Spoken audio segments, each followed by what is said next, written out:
Hello Internet, I'm Dan. And I'm Chaz. This is Wine and Serious Business, episode 64. Got it. All right. Pinot Noir. I can never remember that. So we're back to doing some Pinot Noir after we just did a wonderful Riesling show.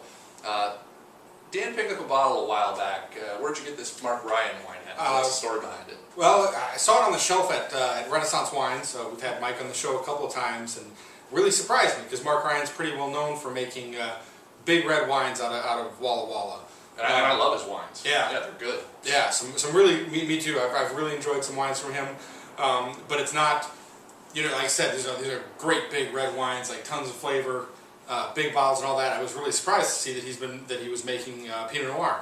Asked Mike about it. He said, "Yeah, it's pretty good. You should check it out." So, talked to Chaz. We're both curious as much as anything else. Like, what's this wine going to be like? He makes it from the Lachini Vineyard, and Chaz had seen some bottles from Lachini Winery. Who owns that vineyard around? And Lachini Vineyards. Or Lachini Vineyards, yes, Yep. Sorry, yeah. So we thought that would be a really interesting comparison to do on a show. Yeah, so I think this is going to be the lower end bottling, I think, of the Lachini Vineyards producer. So this is the Lachini Vineyards S, but it is 100% estate fruit.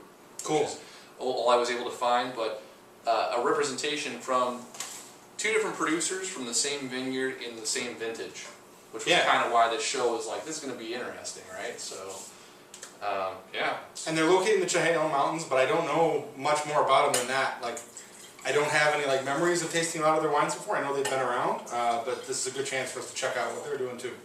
We're at 2010. Yep. Lachini S. So the back label just says, oh God, there's words on here I don't understand.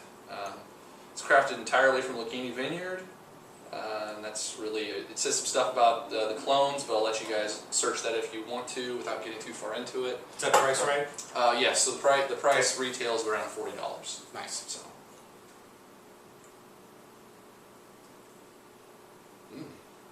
That smells pretty good. Yeah, really aromatic. Like strawberries, a little bit of bubble gum going on in the nose, which is kind of yeah, there you go. But nice. A little bit of tangy, guava fruit maybe too.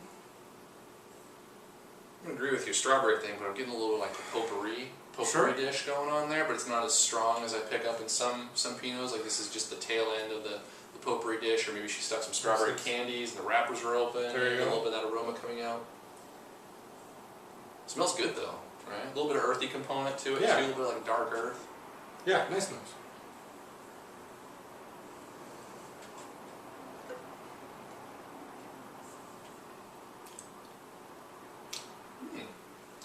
Real friendly again. I think the strawberries are probably the dominant fruit for me. Tannins are definitely on the lighter side. The fruit just kind of rolls out right away on the palate, jumps out right away. But it's nice flavors. The strawberries are definitely there, but I'm getting a stronger cherry component personally. But as it sort of starts to finish, or you swallow it, and the first remnants of the finish kind of peek in. Getting a heavily steeped red tea thing going on. Yes, there we go. That's pretty exciting. It's really delicious, and then lends to the earthy flavors that are starting to happen in the finish. Nice progression there. It's good. Yeah, a little bit of cherry pit flavors, a little bit of black pepper near the end. It definitely has a lighter feel to it all the way through. Right. Not a heavy wine at all. The acidity's there, but on the gentle side. It's very gentle. Yep. A little bit of something stemmy going on, I guess, towards the end that's showing up. I would agree. That's sort of where the tea thing kind of comes in. When that peaks in, the stemminess is there. There's instead of it just being there all of a sudden, it's it kind of branches up into it. I totally agree. Talking about seamlessness before when we were drinking one of the previous wines. It's got really nice transitions on the way, and there's nothing sort of rough. Even the tannins. They come on a little strong in the finish. Definitely after 10 seconds or so, you've got them stuck up in your teeth, But nice. They get there in a good way, I guess I should say. Yeah, 87 points for me. Just some good flavors. Everything's working pretty well together right now. I think a little bit of time in the bottle will help it somewhat too. Not that it really needs it, but I'd be interested in trying it after 6 months as well. I like this quite a bit. I think the acidity levels are right in a place where I like them. There are complexities to this with a decent enough finish, and the flavors on the palate are really, really nice. I like them quite a bit. So 90 points for me.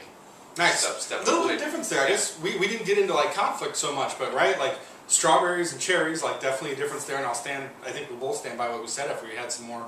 And then like the red tea versus stems is definitely like a very different impression of the same tannic structure. So, you know, Yeah. really Really good good. in the same wine. But Fantastic. cool stuff. On to wine number 2. This is Mark Ryan, 2010 Black Love from the Lachini Vineyard. And I guess he's been doing this for a few years too. 2007 was the first vintage. Yeah, that's what it said online. Yeah, but this is the first I've seen of it, and only 4 bottles were produced too. And this is 4 barrels. 4 barrels bottles. 4 barrels were produced. Yeah, and this would be about $50 give or take, depending on where you get it. That was funny. I'm sorry. That's good. You gotta catch me on that. Toasty oak. I was saying, a little barrel on this. All right. So a little darker in glass. Even. Definitely. A little more extraction going on there. You can tell. Wow.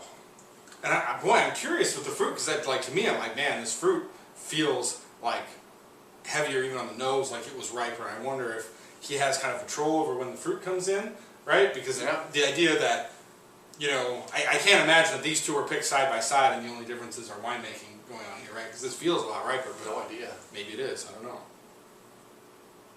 Man, the nose. There is obviously more dark flavors coming through on this. It's like a dark cherry thing, maybe even like a pie cherry thing. I like that. A little bit of pie crust, right? Yeah. Nutmeg, right? That barrel we were the talking about on the spices. rinse. Yeah. It's there, but it's not overwhelming. I was a little nervous that the nose would be really woody, but it's not. No, the pie crust thing is actually substantial. Dark cherry pie. Good deal. Smells good. Nice. Honestly, I mean, if you're looking for more a powerful Pinot nose, like this is, it's big. Yeah.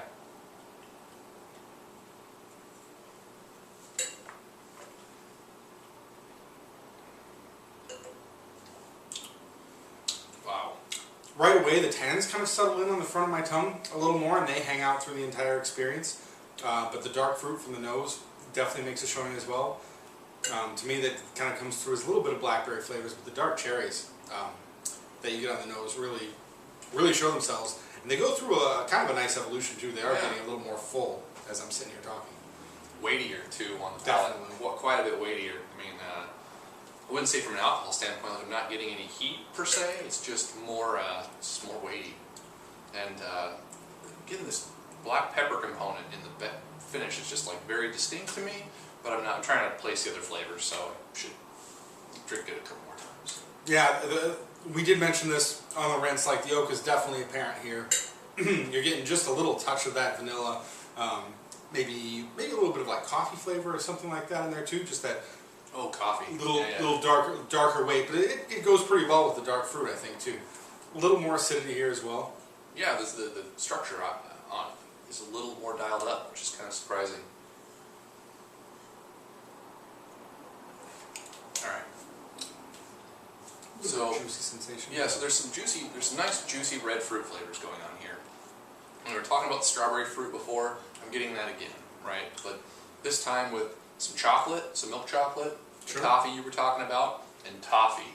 Think about like butterscotch or toffee. Yeah. Big time. And I think the oak is imparting those flavors onto it, and it's doing a decent job of it, right? Like I'm not picking wood chips out of my mouth here.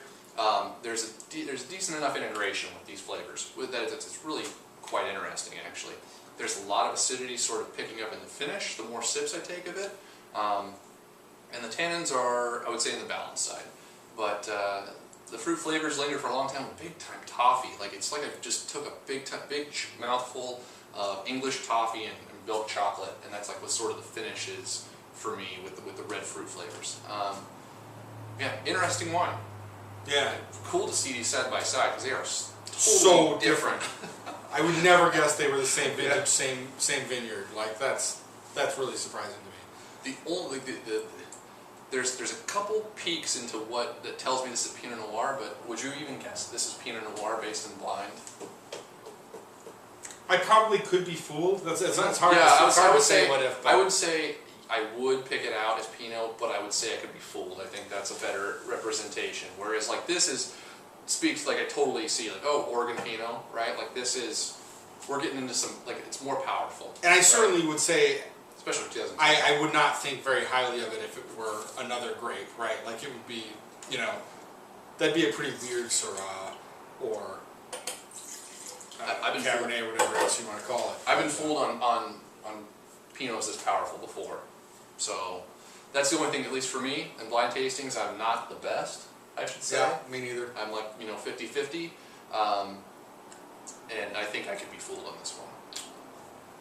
So I like the fruit flavors. Right, it's delicious. Despite all these, what we're talking about, yeah, it's delicious. I like the acidity on it.